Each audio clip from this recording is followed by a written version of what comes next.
Around 10 years ago, I basically was watching porn and Oh. I saw that's how everything begins.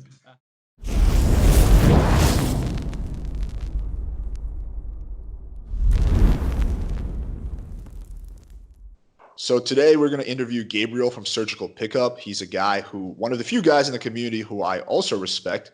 It's a very short list. Gabriel, do you want to introduce yourself a little bit?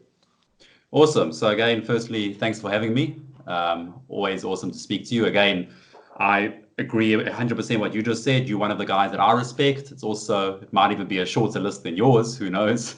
Yeah, thanks for having me. And I work in surgical pickup, co-founder, and basically I've been in this community, in this game for around a decade now, teaching guys, helping guys, running boot camps, courses, traveling the world.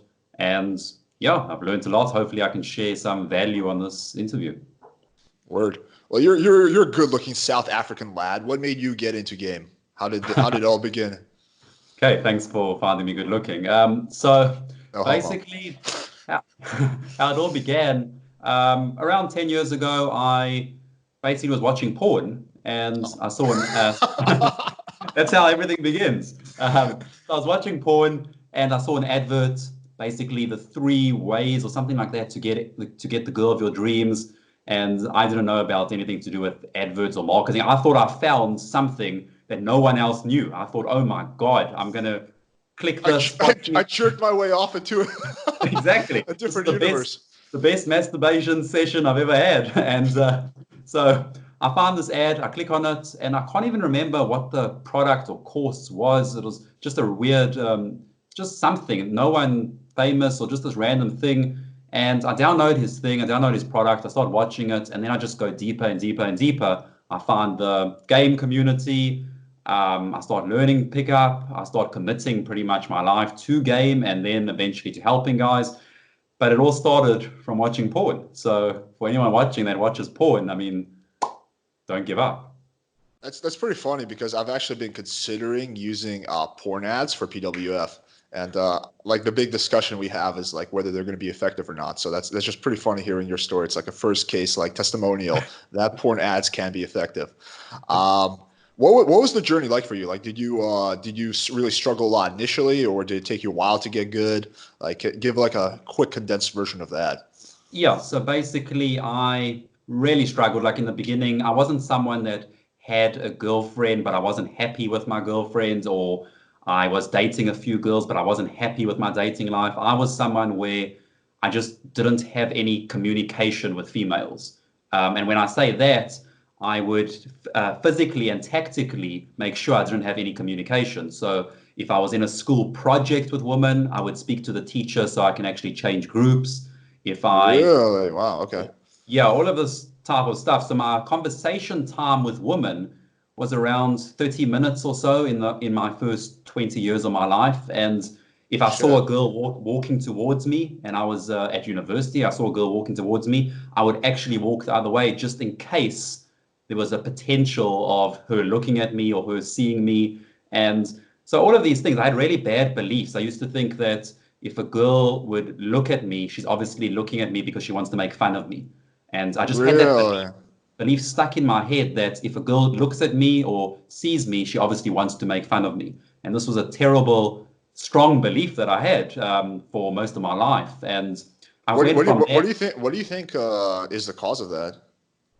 I think there was probably one or two situations where I probably spoke to a or was seen speaking to a girl or being in a project with a girl, and maybe my friend laughed at me or my friends laughed or something like that. And then I just had this negative belief that is basically associated speaking to women is something that I shouldn't be doing.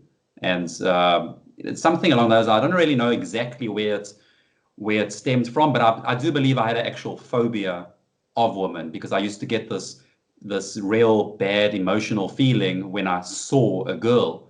But this feeling came from, oh shit, so what happens if she comes my way? What happens if my friends are watching and they laughing behind me? And my friends didn't even care, to be honest. Like Yeah, that's yeah. why it's all in my head. They were living their own life. But I was always thinking, oh shit, if the girl's walking in this direction, maybe one of my friends sent her in to make fun of me. And it's crazy because it's basically like the whole world was revolving around me. In actual fact, my friends didn't give a shit at all. They were just living their own life. But it was interesting, came from those negative beliefs. And then eventually the journey was finding game, finding this community, and slowly but surely making the change. I mean, you asked, did it take long? Yes, it took me, I was going out 7 nights a week, 7 days a week, pretty much. And it took me around 13 months to get my first lay. So I was putting in consistent and very hard work, and I didn't necessarily get that level of results, but I still improved. I made a girl laugh. I got a girl interested in me. I got a number. I made a few girls comfortable with me. I made a connection with one girl. So slowly but surely, I made more and more progress. So you basically consciously, like in the beginning at least, you consciously were like, okay, I have this phobia, I need to get over it. And like you would just like do like basically exposure, like, right? Like you would just expose yourself to like situations that made you uncomfortable and consciously try to override your like whatever limiting beliefs, right? Yeah, basically, I mean, I knew I was terrified, and I said to myself, okay, I'm scared of women. So how can I learn this stuff? Because it involves speaking to women. So then I said, okay, let me start off very slow. Let me just speak to cleaners and all the cleaners in restaurants. Let me just go and speak to them. And that's what I did for around 6 months. I would go out and only speak to the cleaners, the female cleaners. And no disrespect to cleaners, but it was a lot easier for me. But I still played, in my opinion, I would always play solid game. I'd always try very hard. I'd do I would focus, I would brief, I would debrief, and I would focus on cleaners, which is crazy. But at that time, it didn't seem weird. I just thought to myself, I can't speak to a girl, let alone a hot girl. So where can I start? Let me start speaking to cleaners. And then after The that, cleaners of South Africa must think you're like the nicest person ever. Like, oh, here yeah. comes Gabriel. And it's so weird because I went to this place that none of my friends went to because I still knew to a degree, like, oh shit, this is weird, spending night after night going to a restaurant, like all these restaurants in the shopping center, and going to the bathrooms to speak to all the cleaners, and going to the restaurants and speaking to some of the cleaners there. I knew it was a little bit weird, but I thought to myself, okay, I'm having a conversation with a random person, a random girl. I'm making her laugh. So I'm doing something right here. Eventually, I just need to make the switch from cleaners to non-cleaners. Okay, so eventually I needed to make that switch. But then what I did is I spoke to a lot of cleaners, and then I said to myself, okay, Gabriel, this is enough. Like now I need to start speaking to, I wouldn't say normal girls. I mean, cleaners are normal people, but I need to start to speak to more attractive women. And then I said to myself, okay, I see an attractive girl, that phobia is still there. So then I say to myself, no, no, no woman, no attractive woman. Let's speak to old grannies. That's it. Just old women, like 60-year-old, 70, 80. And that's what I would do for Damn. another pretty much 3 months or so. And eventually I transitioned then to only ugly women, unattractive women, and started just going from there, started basically numbing myself in that way, just slowly but surely. But the thing is, I never made a joke about it. I never thought to myself, oh, this is funny. I'm speaking to old women or speaking to cleaners. I took it extremely seriously. I would work on my game very effectively. I would brief, debrief. I would analyze what I was doing. I would analyze what I was doing wrong and right. I took it extremely seriously because I always saw this as it's a skill set. And when I get this down, I'll be able to get beautiful women. What do you think would have happened if you did like much more like radical progressive like exposure, meaning like you went from like you did like a cleaner for like instead of 3 months, like 2 days, then you went up to the ugly girls, and then like within a week you were talking to the hot girls. Like for sure it would feel like fucking like in the moment it would feel horrible, but I think like eventually, right, like after a week or so, like your subconscious would just like start to like be like, okay, like it would pull you out of the fight or flight, right? Or what Definitely. do you? Like I think it could have. It's just that this phobia was very intense. But again, it could have worked. I mean, I could have started off with intense exposure, just go in the deep end, just start to speak to beautiful women. But the thing that I had, the advantage of speaking to, let's say, the cleaners and the unattractive women, the strong advantage was that I had conversations with them, and I needed conversational time because I only had like 20 minutes in 20 years. So I had all these conversations, and I was really racking up all these conversational minutes that I potentially wouldn't have had. So everything was new to me. Just having a conversation, all these minutes I needed to get back because I didn't get them in my first 20 years. Damn, dude, that is a intense story for anyone listening to this who thinks they have it hard. That's a pretty that's some extreme shit. Like, see, I had mine is not nearly as extreme as that. Like, I did talk to girls when I was young. Like, I just had a very hard time going from like being friends with girls. I had female friends growing up. I had a very hard time going from like being friends with girls to being the guy that bangs the girls, like transitioning it over. So yeah, that was like showing intent. Basically, that was where I struggled. So if I knew a girl liked me or something like that, or I liked a girl, like whenever I would interact with her, I would go into fight or flight. Like, it was just like I would start like, like, I don't know, I wouldn't tremble, but like it felt like just like every minute was hell. Like, it was just like interacting with a girl who likes me, or if I like her. But if there was none of that like sexual intent there, then like it was easy for me. Like, it was just like, oh yeah, they're Yeah. just like talking to a friend. So that And was that was that was the thing for me, and it took and me a I bit. think no, I think with that, like what you're saying right now, I think that's one of the biggest issues that guys have. Like, there's first the issue of they can't approach or they can't start an interaction, but the second biggest issue is they don't know how to take it forward. They don't know how to show that intent, and it's extremely, extremely common. Yeah, yeah. I could always approach. I just could not like show intent. That was like a big Mm. sticking point for me. I remember this. I talked about this in the last interview. When I was a freshman in college, I had like started going to like a lot of college parties, and I had like some friends, right? And then like we'd go to party, and then we drink. Everything was fine. Then like I'd see like we'd spread out or whatever. We just like do our thing, and then I'd see like my buddies making out with girls, and I'd be like, to me, like after the party, I'd be like, yo, how did you go from the part where you talked to the girl to where you made out with the girl? Like, it didn't make sense to me. Like, how do you Yeah. transition from the talking to the making out? And he's like, "Oh no, dude, you just fucking start making out." I was like, "Whoa, all right, let's break this down. What does whoa, whoa, whoa mean?" Like, so that was the thing for me when I was growing up. But I got over that after a bit. Okay, that's pretty interesting, man. So then fast forward to, okay, so you're having a hard time. You start talking to ugly girls, and you start talking to hot girls. What happens next? Yeah, so basically, next it's just continuous action. It's committing, going out. I didn't just go out. I would also work on understanding theory. I would practice in front of the mirror. I would practice in front of whoever I could. I would brief. I would come up with specific goals for the night, exercises that I need to achieve. Then I would go out, continuously take action, debrief, analyze my night, analyze how I did.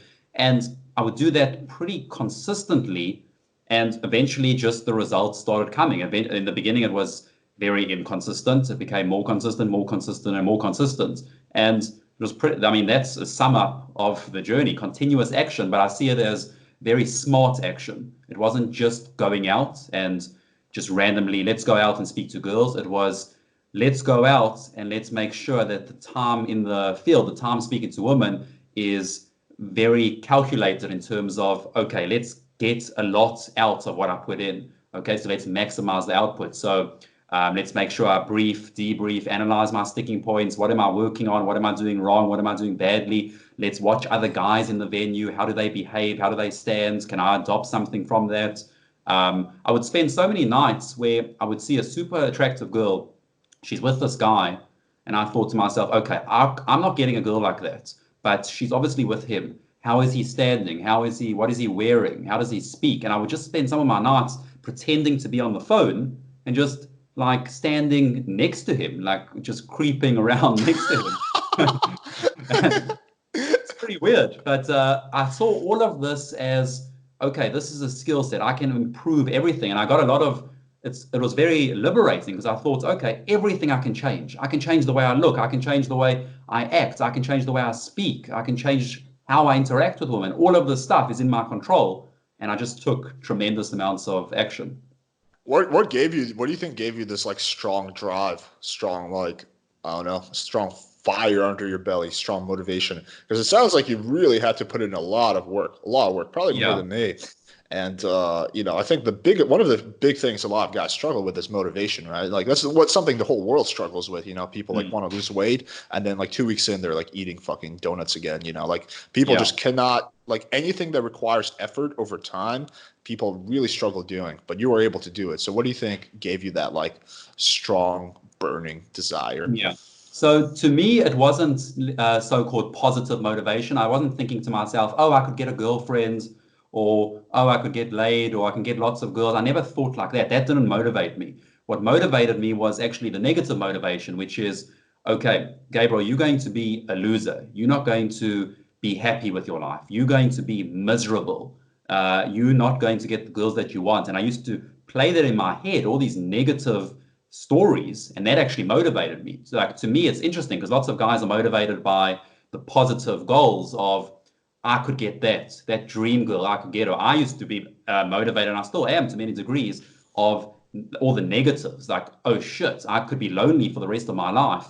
I better take continuous action. And I used to get this fear almost if I didn't go out, if I didn't take action one night, I would think to myself, okay, Gabriel, you're going closer to that lonely loser. One night of not going out, you might as well just go back and just be a loser and just not speak to any woman. So I had very strong connections to all the negative motivation. Yeah, I mean, no negative motivation can work for sure. I've also used it at like periods of my life. Like negative motivation can be just as strong, if not stronger, than positive motivation. Yeah. But what I notice is that with negative motivation, there's two paths you can take. Like you have the negative motivation, and you can take the path of action, which is the Mm. path actually seldom people take. The other path is of victimhood. So you have like the Yeah. negative, oh, I'm going to be a loser. And then it just becomes like, well, what's the point of everything? Like the apathy route, right? So Mm. that's the route that I see a lot of people taking. But it's interesting that you took the other one, the path of continuous action. Can you kind of like just talk why do you think that you like never went down the victim path, right? Like, why do you think like, because it would have been easy, but like think about it. Like you're like fucking talking to like, I don't know, cleaning ladies, or like be like, fuck, this is my life. I'm talking to cleaning ladies. Fuck Yeah. this shit. I'm gonna join the manosphere movement and just bitch online. Yeah, I think for me it was like I saw progress. I saw continuous progress, and the problem with a lot of guys now is they need amazing results to feel like they're progressing. They need to say like, "Oh, okay, I banged 10 girls this month, or I had 500 one-night stands, or I got this. I've been in the game for 6 months, and I haven't had a five sim yet. I haven't had an orgy," and they get very hard on themselves. But for me, I was speaking to women, even if it was cleaners, and I thought to myself, wow, I made her laugh. This is one of the best days of my life, one of the best nights. So even though I had that negative motivation to get me going out, when I started to get little signs of progress, it really motivated me. I mean, that's almost like a little bit of positive motivation. I was really motivated by, wow, I'm seeing progress. But I didn't just measure my progress based on lays or things like that, because then I would have been demotivated. I thought, okay, well, it's been a year, I haven't got a result, I would have given up. But because I was measuring my progress based on, okay, wow, I'm using these techniques, I'm getting responses, I'm getting reactions, I'm getting a laugh, I'm getting a, she's actually investing in the conversation. This is crazy. This stuff is amazing. And I was always just looking at it from that perspective. So I was always just moving forward. In my head, I was never really disheartened or thinking to myself, why am I not getting better, faster? What's wrong? I never thought like that because I just thought, wow, yesterday I couldn't make a girl laugh and today I can. Okay, interesting, interesting. Mm. This kind of leads me to my next question, which is one I like to ask whenever I do interviews. Why do you think that the majority of guys in this community just absolutely suck balls? um, yeah, it is interesting because like I think the percentage rate is almost like 96% of guys pretty much suck, and this I mean so many guys want this. Every guy wants to get good with women. I think one of the reasons is guys don't see it the same way as they would see something else. Let's say like learning a musical instrument, learning a language, playing a sport. They don't see it the same way, so they're not putting as much focus on this is a process, this is a skill set. I can actually work on it. Instead, they just say, okay, let me just go out and see what happens. And if you apply that to playing piano, let me just walk to the piano and see what happens. You're not going to be able to play. But if you study, if you learn how to read music, if you practice effectively, you'll actually get better. And I think lots of guys they disconnect. They think speaking to women and getting really good is very different to a process of learning piano, learning martial arts, learning Spanish. And I saw it from the beginning. I saw it as it's pretty much identical. It requires a lot of effort, commitment, strategy, strategic thinking, but that's how you can get good. And I think a lot of guys don't do that. They go out, they do the same thing, they get the same results, and they keep doing that for 10 years. Yeah, I mean, I think that's definitely part of it. I think there's a lot more to it than that. Yeah, there's a lot of reason. I think a lot of it is a big part of it is all talk, no action. So like a lot of guys like talk like a lot, like on forums and stuff like, yeah, man, I want to do this, I want to do that, but they never do. Same thing, same reason a lot of dudes don't get in shape, right? It's like, yeah, I'm gonna hit this training program, but then they like give up after 2 weeks.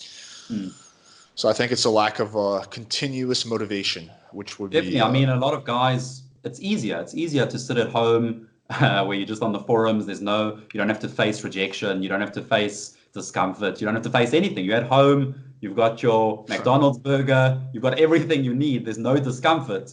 Well, there's a little bit of discomfort in the PWF forums. I do occasionally call people out if they're way out of line. But yeah. Yeah, I mean, look, that's always going to be, that's with everything. That's not with game, as you said. It's with everything. It's easier not to face discomfort. It's easier to sit at home and talk about things and not take action.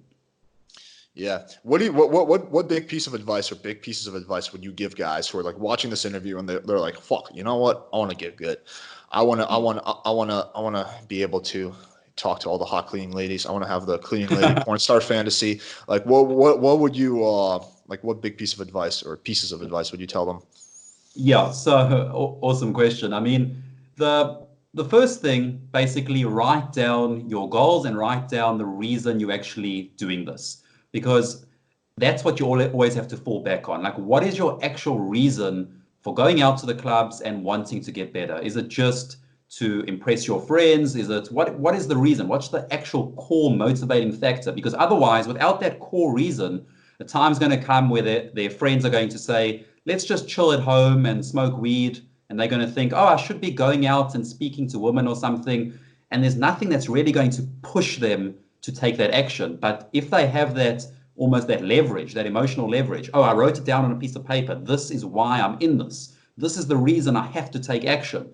Now the action itself is going to be easier because they have that strong motivation. So I would firstly suggest write down the reasons. Write down what you want from this journey. Write down the reasons why you're in this journey. Write down the reasons why, if you don't achieve your goals, what does that mean to you? What does life look like? Like, what's the nightmare? What does it mean if you don't get a girl for the rest of your life? What does that actually look like? How do you feel about that? And you write down a lot of that stuff, and then you say to yourself, okay, now it's about action.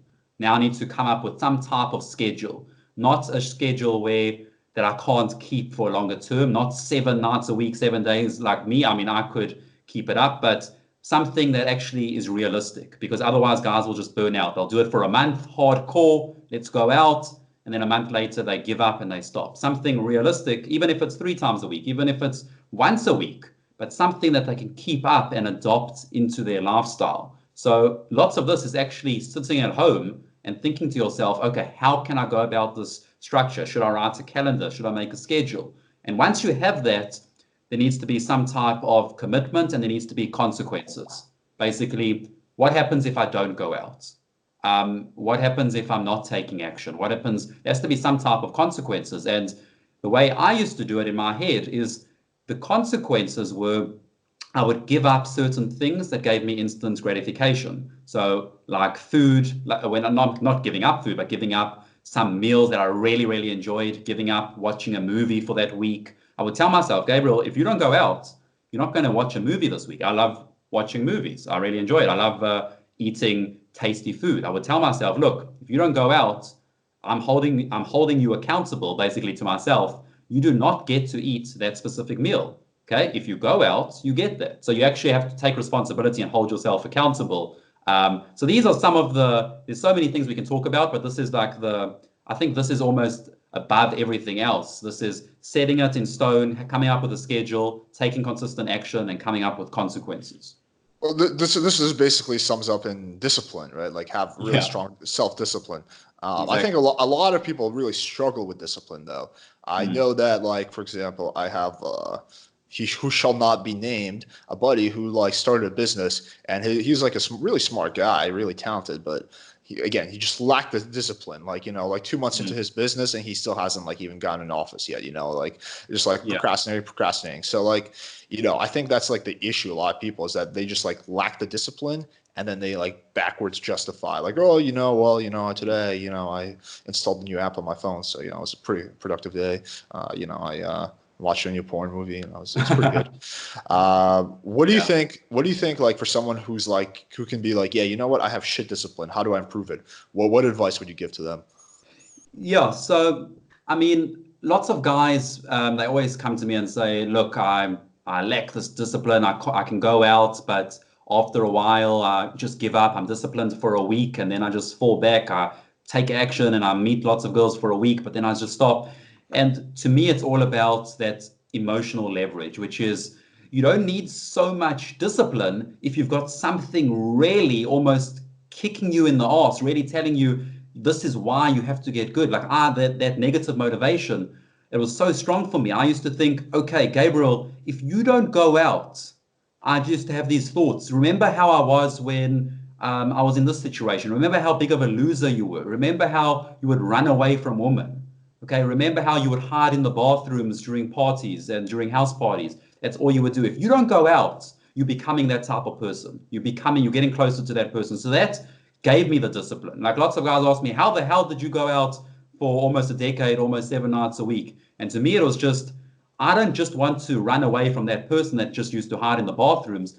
I want to become the complete opposite. And I had the strong motivation to basically prove that guy wrong, prove the guy of my old self. I really want to prove him wrong and just get away from that guy. So for me, it did come down to this emotional leverage. It's like basically lots of guys that are somewhat good with women and to get a little bit better, they sometimes struggle a lot more with discipline because they're thinking, oh, I'm already decent. I can get results here and there. So I don't really need to take consistent action to get better. But actually, guys that have a lot of this emotional leverage, they really struggled or they were really terrible. They have this driving force to say, okay, well, now I can actually come up with more discipline. It's going to be easier because of that emotional leverage.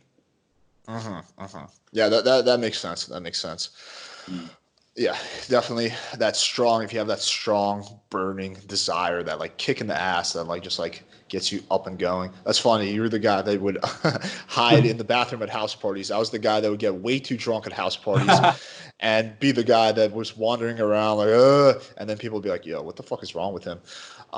So that's funny. But yeah, Would have both. been awesome. Would have been awesome if we were both at the same house party. I would be in the bathroom. You would just be getting drunk. Yeah, like I burst into the bathroom, like throw up on you, like while you're hiding in there. Yeah, all the possibilities. Unfortunately, we live on different continents. All right, and then the other thing I wanted to ask you is, what about in terms of like guys who are actually going out, like what are they doing when they're wrong, when they're like the most common thing you see guys doing wrong when they're interacting with girls? Like, for example, for me, the biggest thing that I've seen is like guys are just overly gamey, right? Like they're just like, I just see this all the time over text, or like even in real life, just guys will like just like be overly witty, overly fancy, and it just comes off as like try hard. Like it's just like they're not just being like the cool, like relaxed, normal guy. Like cool, like whatever high value dudes don't try hard to be like overly gamey. They don't like do all Yeah. these weird verbal witticisms. They're just like be like, yeah, that's me. So what would be what do you commonly see? Yeah, so basically what you said is really good. Like we'll start with that one because that's I see it a lot. I basically call it dancing monkey syndrome, where it's like almost like this entertainer type guy. And what I find funny is a lot of guys that see me gaming, like especially when at the Sopot Summit, there was a lot of guys watching me every night, and guys would consistently say the same thing, that it looks like your game is very boring. You just have a conversation and then you just pull or you get a result. And to me, that's basically what it is. You can always tell how good someone's game is by what they're impressed by. So someone that's impressed by someone spinning the girl around and doing crazy things, or stealing her chair and then saying this funny thing, and then she does all Stealing this her type shit. of stuff. he's at a low level because he's impressed by that. What impresses me is just seeing a guy in a conversation with a woman, like a deep conversation where it seems like, okay, she's actually interested in what he's saying and he's interested in what she's saying. That's way more impressive to me than just seeing a guy doing all this crazy shit. So that's definitely one, the dancing monkey syndrome. I would say another one is what we mentioned kind of earlier is the lack of intent. Basically, it comes down to the fear of showing intent, but also not understanding how to do it, not understanding the importance of actually demonstrating intent, and just basically living in that fear of I'm too scared to tell her that I like her. I'm too scared to show intent in case I get rejected. I'm too scared to show intent in case I lose her. Or the fear, there's so much anxiety when it comes to showing intent, and anxiety to do with escalating the interaction in general, whether it's taking her home, whether it's showing intent, whether it's taking her to a private place, an isolation place, whether it's all this type of escalation. There's a lot of anxiety behind it. And I think a lot of guys, firstly, they're scared to escalate and they don't know how to escalate. Those are the two big things. And next, I would still say a big issue with a lot of guys is still this, it never goes away for some guys, is this approach anxiety. I still see it a lot that guys just, they on the forums, they on the Facebook community all the time speaking about crazy stuff and they still can't approach. And to me, it's like, okay, well, it's a big issue, but that's what you should be focusing on, not asking on the Facebook groups about threesomes and how to make a girl chase you and all of that stuff. It's just like, bro, just go out and approach. Maybe you have to speak to cleaners, whatever it is. Go and approach. Work on your anxieties. I would say approach anxiety, escalation anxiety, moving it forward, and dancing monkey syndrome. Okay, yeah, I pretty much agree with that more or less. I think my take on approach anxiety is this: you have to trust in the fact that it will get better over time the more you do it. Like you just have to hear me say this and take it as a fact because it will. The more you do it, the easier it will get. It will never, unfortunately, completely go away because I don't think human beings are wired to just go out, run around, and approach a bunch of people unless you're a very special person. I do think that it gets to a point where it's like pretty negligible and it's just a minor discomfort. And then as soon as you approach the girl, it goes away. So you have to trust in the fact. It's almost like you got to think of it almost as like if you're one of those people like me who doesn't like cooking, it's like, yeah, I have the initial discomfort of putting the food in the oven, but then like I get the pleasure of eating it. So like I'm not going to starve myself because I don't want the initial discomfort of like not putting the food in the oven, right? So it's like, yeah, I'm just going to put it in, it's not going to be pleasant, might have to clean a dish or something like that. And if anyone who's ever like knows me well knows how much I hate cleaning. So for me, it's a giant discomfort, but I'm still gonna fucking eat, and it's like the same thing. It's like, yeah, I'm still gonna, if I see a girl who I'm attracted to, I'm still gonna be a man and try to talk to her. Like I'm not gonna let this little bitty like thing that's kind of pectoring at me like stop me from living my life. Yeah, the way I see it is that we can talk about approach anxiety forever, and guys love talking about it. We can talk about it forever. But ultimately, no matter what happens, no matter how we frame it or look at it or understand it or talk about it, no matter what happens, you cannot get the girl without approaching. This is almost the only thing that you just have to do. So it's almost like there's no real point of even discussing it and breaking it down. It's just like, bro, if you want to get girls, you have to do this. You have to find a way to just approach. Whatever it is, you have to do because you cannot close without opening. Okay, you're not going, no matter how good you are, no matter how bad you are, we've got this in common. Someone that's bad and someone that's good, we both have to go about opening that girl. So it's almost like it's a little bit of being a man, but I still get it. I understand, yes, there is this fear. Some guys have never spoken to a girl in their life, of course, but it is a little bit about, okay, it's discomfort, it's uncomfortable. You've probably dealt with discomfort in other areas and you took some action. This is going to be the same thing. Like, as you said, it doesn't go away. It becomes less and less over time, but it's almost irrelevant. It's almost like, let's not even talk about it because it's going to be there to some degree. We might as well just live with it. It's almost like you just have to live with it. One thing that I will add is that I think that doing sales, like I don't think that everyone who wants to get good at game needs to do sales, but I did sales for about 4 years, and in sales, Like at one point in my job, I literally had to knock on door after door for like 6 hours a day, right? Like you interact with way more people doing that than you would, approaching girls. And think about it also, you're at someone's home, right? There's that, at least in the U.S., I don't know, we're pretty well-armed nation. So there's always that subconscious fear that's gonna be some crazy redneck who's gonna be like, get the fuck off my property and like shoot you in the dick, So like you never know what's gonna happen here, like with fucking hillbillies. So no offense to hillbillies watching this. So there's like, and people sometimes are pissed because you're on their house. They've been solicited so many times for sales. Like you're gonna get way worse reactions doing sales than you are doing cold approach. And if you can do that for like a period of time, or doing cold calls, like just the cold approaching just becomes silly to you, because it's like I've dealt with like something that's 100 times worse, and like my subconscious has been rewired to like not give a shit pretty much overall. So I do think that for guys watching this who like are determined to like almost closely wipe out their approach anxiety, like get to a point where it's like almost laughable, do some sales, at least for a bit. It's a good skill to have, I think, for anything. Even if you want to start a business, I think now the fact that I did sales makes me a lot better at business in terms of customer service and like, just everything.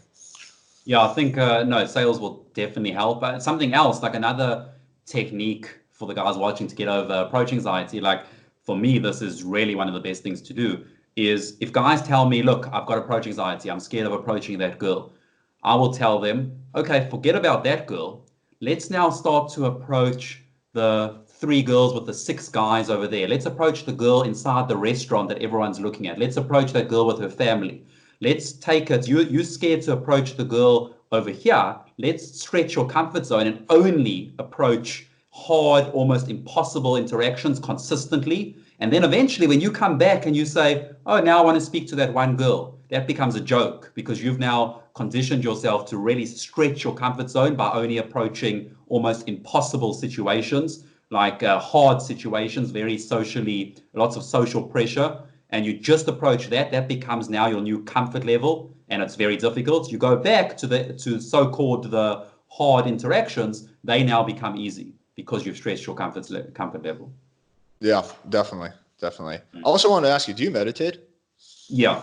So every day, for sometimes more, sometimes less. Now I'm meditating like 5 minutes a day, but sometimes it gets to like 20 minutes. I also, for this New Year's, for the last 5 New Year's in a row, I've actually gone on a silent retreat. So I'm going on one for this New Year's as well. Complete silent retreat, meditation, silence for around 10 days. Oh shit, 10 days of silence? And meditation. It's crazy. Dude, I could not fucking do that. That is insane. Oh my Lord. I have friends who've done that, but oh my God, 10 days of silence. What happens if you break the silence? Do they like scold you? They pretty much tell you to leave, but everyone pays to go. So it's like you pay to go, so you're probably going to do it. But the thing is, lots of people crack. I remember seeing some people that they start talking to themselves, or they need some stimulus. They need to check their phone, and because you're not allowed any electronics, you're not allowed anything. So they crack, and they literally, it's almost like they give up and they leave. You just drive home. If you start talking, you just leave. You go home. So it's pretty interesting to see. It's crazy. You feel like that helps you, like overall in your life? 100%. It helps with not being attached to, let's say, stimulus. Always checking my phone every 3 seconds. Needing stimulus all the time to be entertained, to feel good.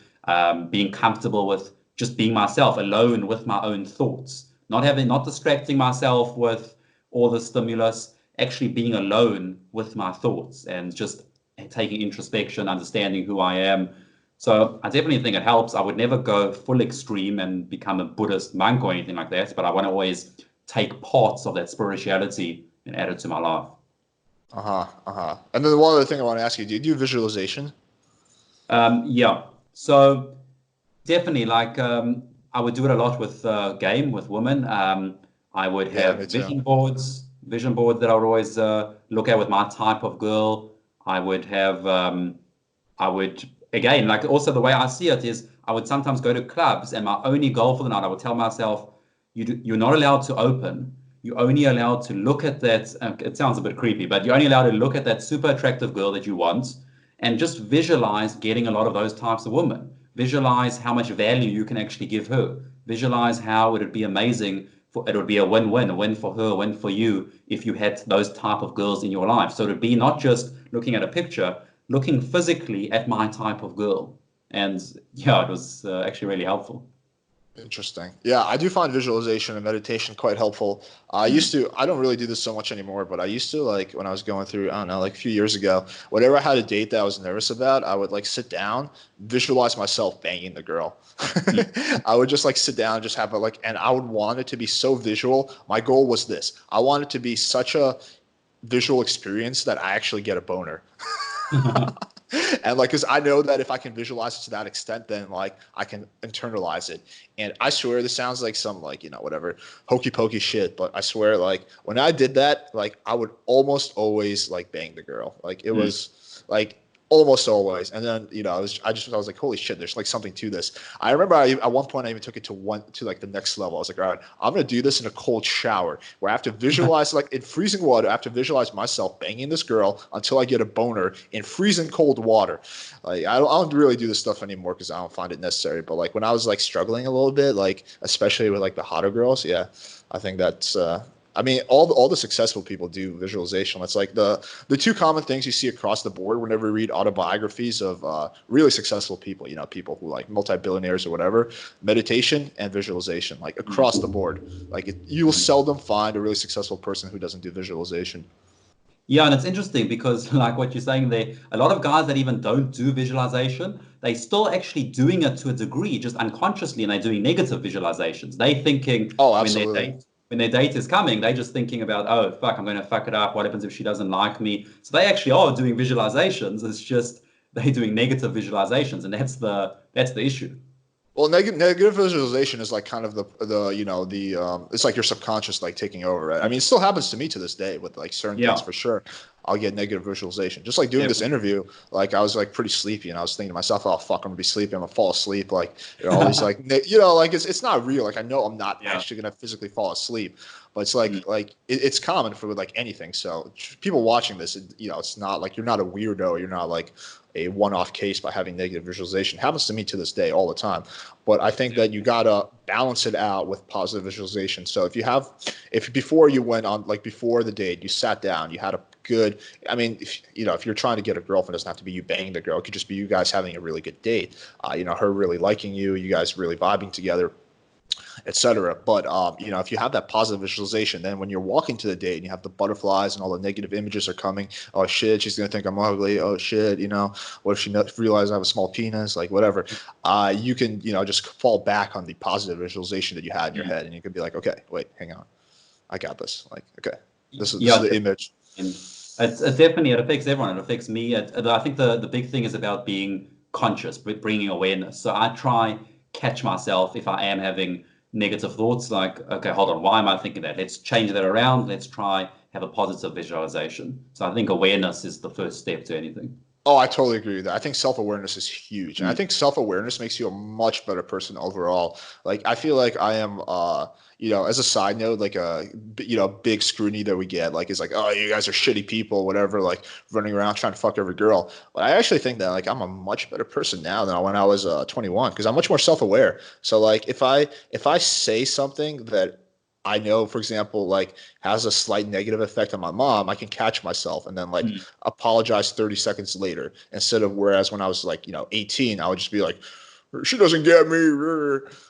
And same thing with girls who I see, I can, it's not that I will never say anything that's hurtful, but it's that I can catch myself really fast and I can analyze when I was like in the wrong. And then, I can be conscious of that and just makes like dating and interacting with people so much better when you can be self-aware of what you're doing to, affect your relationship with them. Yeah, and I think a lot of people outside of this community, that's what they don't understand. That actually through this journey, we are able to see, okay, she's maybe a little bit uncomfortable. She's maybe a little bit upset. We can actually notice these things because we're very aware of basically all these subtleties. We're aware of these subtleties within ourselves. We're aware of these subtleties in other people. Whereas people outside of this community, they might be oblivious to making a girl feel uncomfortable, oblivious to if she's sad or upset, completely obliviousness. And To me, that's actually creepy, let alone working on yourself to understand the stuff. To me, what creepy actually is not understanding that stuff, not putting in the work to actually develop the self-awareness and understand women. Yeah, I mean, I would say like the one, the one superpower in a sense that you do get from like doing a lot of like coaching and cold approach or whatever is that like a really sharp like spidey sense for like other people's emotions and like kind of like picking up at like a very heightened sense of like self-awareness and just awareness in general. And I do think that like I can like really instantly pick up on like, for example, when I meet a guy, how many girls he bangs. Like is like within interacting with him for 2 minutes. Like he doesn't have to tell me. I already kind of know what he's at and more or less can figure out his sticking point. Like same thing with like a girl. I can more or less tell if she's like, all right, this girl's hot, but is she actually a good person? Is she actually have good values? Is she actually someone would want to date, or just someone I would want to bang and like never see again because she's a shitty person? Like I can usually pick up on these things like much faster, I think, than the average person. I remember one night actually, back when I had a girlfriend, we went to this like really popular LA like lounge, and I just got drunk with her, and we sat around, and I was just pointing out like all these like things, like as people like, all right, so this guy just started seeing this girl, he doesn't really like her that much. I was just like pointing out all this shit, and she was like laughing at it. She's like, that's so true. So yeah, I do think that like that is like a big advantage that you do get. It's just like this very heightened emotional sense. No, I agree, 100%. Yeah. All right, man. Yeah, I think we hit on some good topics. So if people want to follow you or learn more about surgical pickup, what should they do? So I think the first thing, I've actually put together free training, which is training on how to get good at game as fast as possible. And it's go to www.12ways.co, the 12 ways to get good at game, number 12, 12ways.co, and then you actually get your free training. Okay, cool. And then you also have your own YouTube channel, and then you have a pretty poppin' Facebook group. We can also Yeah, like, we'll link definitely. that So in the description. check out Surgical Pickup on Facebook. I've got my YouTube channel, Gabriel Gray, and yeah, lots of awesome content and awesome stuff. All right, awesome, bro. Thank you for coming on. We'll link all that in description. In South Africa, is there like some cool way to say bye or like whatever? Is it like cheerio, mate, or is there anything like that? Let me think. Nothing that comes to my mind. Nothing that comes to my mind. It's funny because these days I'm barely in South Africa. So right now in South Africa, I'm going to Bali next, and then Europe. So I've actually started to adopt lots more of the cultural elements of like Europe, because I spend lots of my time now in Europe and even America. When are you coming to Miami next? I'm thinking of staying in Europe for maybe like a year, Nice. maybe Poland or something like that, and then maybe head over to America. I prefer Europe to America. Yeah, me too. Me too. Yeah, I think everyone does. Eastern Yeah. Europe. Yeah, yeah. I might come to Eastern Europe next summer. I might actually also. This is probably gonna be my first time mentioning this, but we've actually been thinking about putting together a conference in Medellin. Crazy. It's not anytime soon. It will be like something along the lines of maybe next summer. But yeah, like just get like all the top guys, have like an awesome conference. Because Medellin is a. Have you ever been to Medellin? I've never actually been. I've been to lots of places in South America, but never actually been there.